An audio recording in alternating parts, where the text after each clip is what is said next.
Welcome to another episode of Iconic Freedom, the Formula. We are setting the standard for accountability and responsibility, the ownership of your choices and the consequences for those choices. Let each care for self, and all will be cared for. The Dickens classic, because sometimes it feels we're living in a tale of two narratives. After the news broke on both those big stories, the inevitable social media opinions followed suit. On the Daniel Penny acquittal, New York City Council member Tiffany Caban said this: Jordan Neely deserved better than the violence of being denied access to stable housing and health care, and then dehumanized for it. But then astute readers gave her a bit of a fact check via X's Community Notes feature. They pointed out how Neely got a plea deal after punching a 67-year-old woman in 2021, and actually did get free access to housing and health care. But he bolted from the facility after just 13 days. And like clockwork, Tiffany locked down her X account so only her followers can see her posts. Too bad for us. Then, after the made-for-social media outburst from Luigi Mangione while in police custody, we have a lot of armchair Marxists celebrating the murder of a CEO as kind of payback for capitalism. Meanwhile, you've got people hawking merchandise glorifying an accused killer.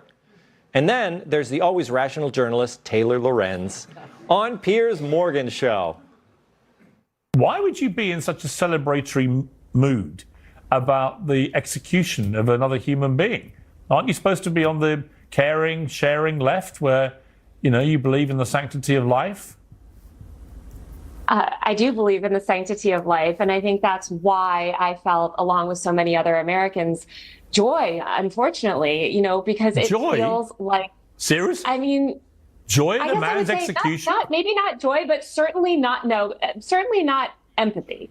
No, definitely not empathy.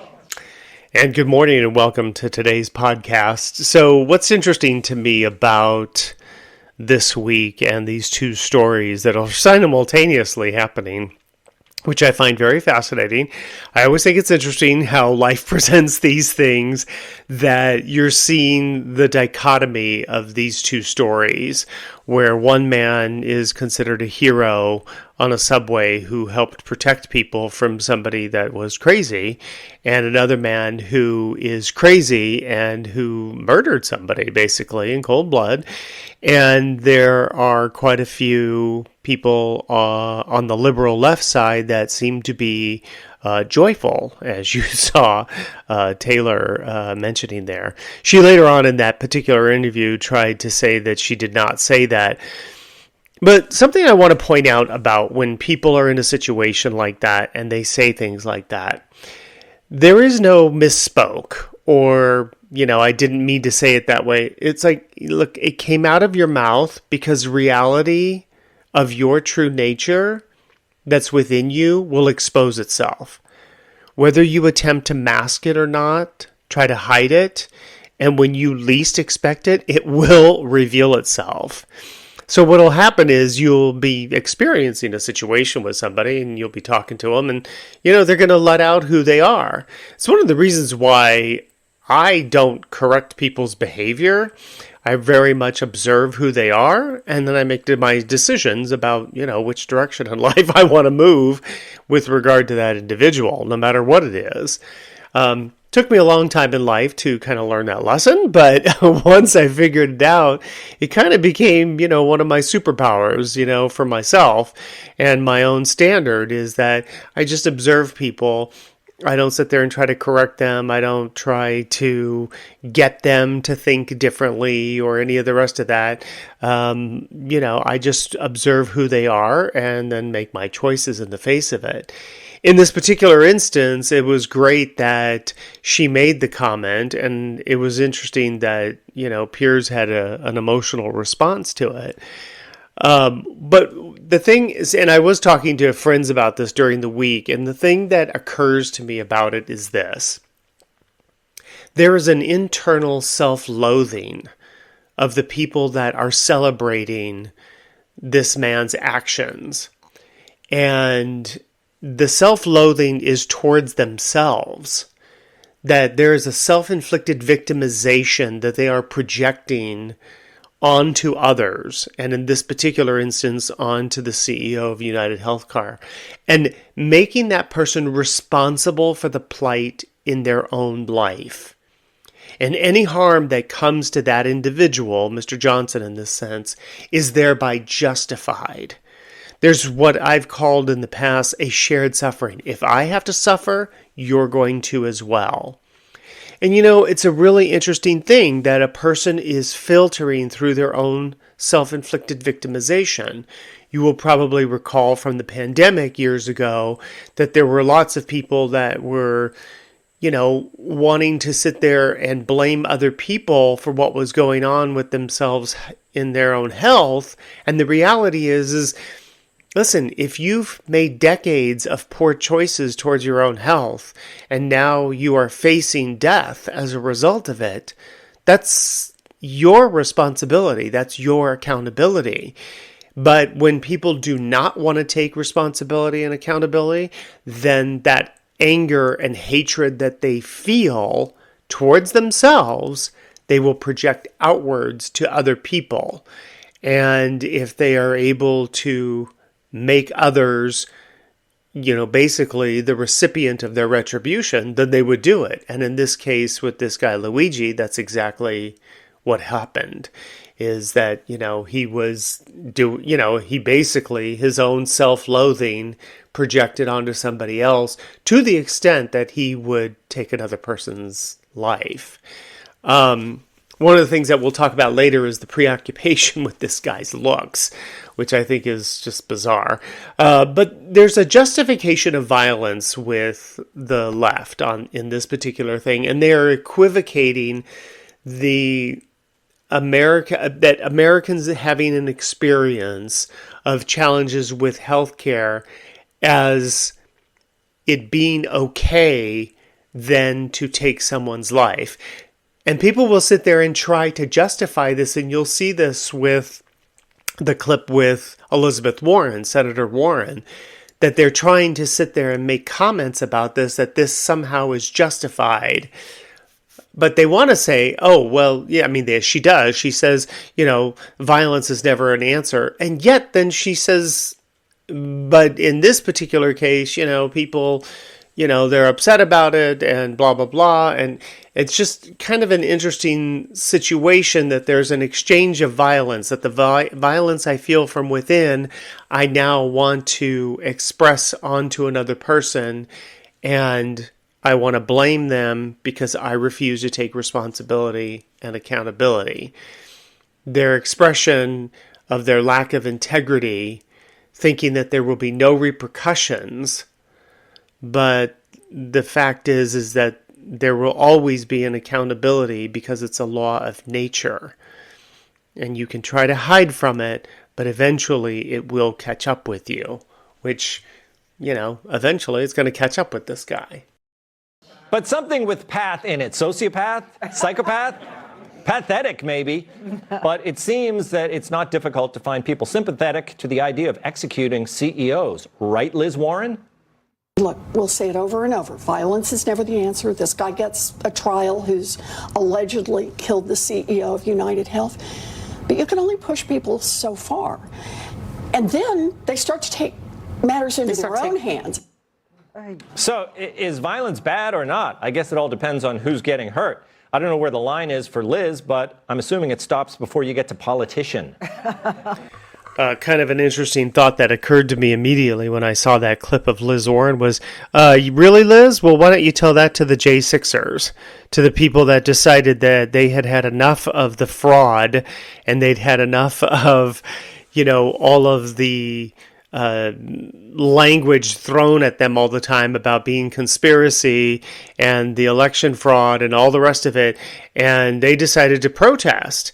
And did some people carry it too far? Absolutely. And should those people be held accountable? Absolutely. But she makes the case for them, that at some point they get so frustrated that they decide to do certain things. They decide to take certain actions. What's fascinating is the J6ers did not take the action of attempting to harm others to the degree where they took their life. And it's interesting if you've not explored this and you've not researched it. There's lots of information out there on stories regarding that. But I thought her point was, you've pushed people too far, then they're going to go and they're going to take action. Well, that's what a lot of people do. That's what protest is all about. But in the case, and you see it again, with the BML riots of 2020, they took it all to the extreme. That's what they do because they are incapable and unable to manage their emotions. The other thing that I thought was kind of interesting regarding this was that the aspect of gun control, isn't that always the left's thing? Is that they're, the minute a shooting happens of any kind, there's supposed to be gun control. Why don't we have more gun control? Why do we have more gun control? And yet, this entire week, I don't think I've heard once that somebody has come out and said, how did this guy get a gun? How was that even possible? And, this isn't right. And, all that other garbage. So to me, I just think the hypocrisy of this, the contradiction, if you will, if you were listening to last week's podcast, it always becomes overwhelming. What you're doing is so loud, we can't hear what you're saying. And then you've got talking heads on CNN who lamented the suspect's newfound fame and a host who couldn't resist asking the graphics guy to, quote, take down the banner so they could see Luigi's abs. The man accused of killing United Healthcare's CEO going viral. Images of Luigi Mangione seem to captivate the attention of online masses. So much of the clips we were watching at the top of this segment are driven by the fact that this is an attractive we got to drop the banner to show why. The guy, he did drop the banner. When you see the reactions to these two very different events, it can give one pause. We have people calling for vigilante violence after the Penny verdict, and we're seeing an assassin celebrated on social media. One might think, how can I possibly be sharing the planet with these people? I want to point out that regarding that particular issue, it's such a distraction that people have been brainwashed into thinking that the surface is more important than the substance. And when you have a media out there, when you have marketing, when you have movies and television and all kinds of ads, and I mean, if you go on to Instagram and TikTok and all these other things, it's just one thing after another that is magnifying somebody's body, somebody's looks, that somehow they are the perfection that you should be seeking, and that to be in these people's company or to be associated with them or to have them like you or any of the rest of that garbage is a reflection of you. In a sense that, if you hang out with these people, if you use that shampoo, if you wear that cologne, if you wear that underwear, if you wear these clothes, if you get your hair done this way, all of these things make you a better person, when in reality, what makes you a person of quality is the standard that you set for yourself of accountability and responsibility. Do you take ownership of your life and your choices? And are you accountable? Do you face the consequences of whatever those choices are? And in that pursuit, you do no harm to others. And it's interesting to watch this, and not surprising that the left would be obsessed with people's looks and they would be obsessed with image building, and all the while ignoring the man who may not be as good looking in some people's mind, Daniel Penny, but yet he was the man who took care of that moment when somebody needed to step up to manage a situation where there was a crazy person that was getting ready to kill somebody on a train. It's just that dichotomy is so absolutely remarkable to me. But the evidence is everywhere that most people see through this foolishness, and that is a reason to celebrate. People like Taylor Lorenz are outliers. Just like the trolls who are talking about how cute this newly famous murderer is, those same people would be calling out his toxic masculinity the second he criticized Obamacare. You can look at these posts online and think the modern world has absolutely lost its mind. But we have to remember, this has happened before. we do romanticize killers. It happened with the Menendez brothers, the Boston bombers. Even John Dillinger had a fan club back in the 1930s. People are captivated, titillated by murder. But in the end, most of us can tell the difference between a hero and a villain. Summed up there, I think, very nicely by Tom Shalhoub. That whole segment that he did, I thought was really great. He had a lot of great points, and if you have an opportunity, you want to go back and listen to it again.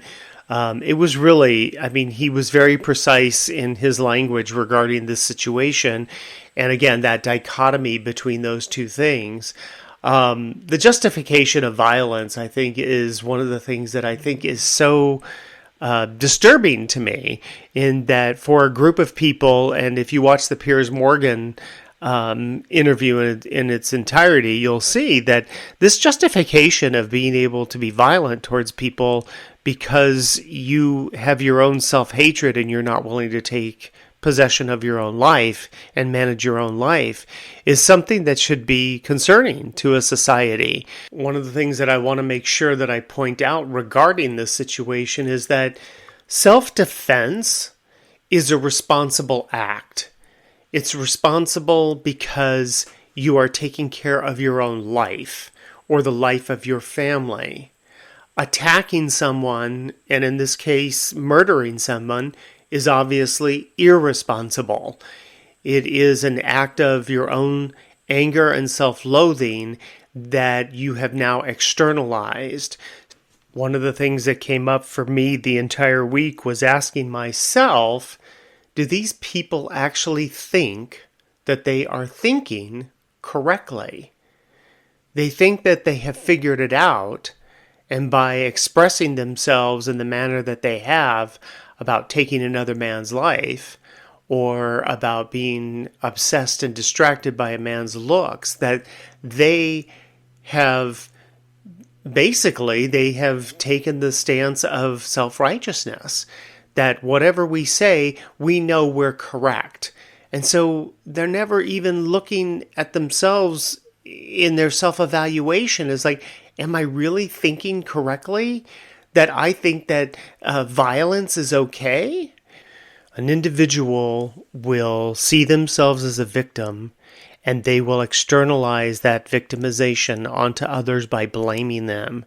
And all the while, the reasons why are because they have not taken responsibility for the choices that they've made in their life, and they think themselves to not be accountable for those choices. And whatever they think they can get away with, they want to try to get away with it. When people think themselves entitled to take action against another person because they feel that they're suffering, these are people that are a danger to society. And in many ways, that's a mental illness when you kind of think about that. Thank you so much for tuning into this week's podcast. I truly appreciate it. Hit that like button if you would. Share it with your family and friends. You never know how it might help them in their own endeavor.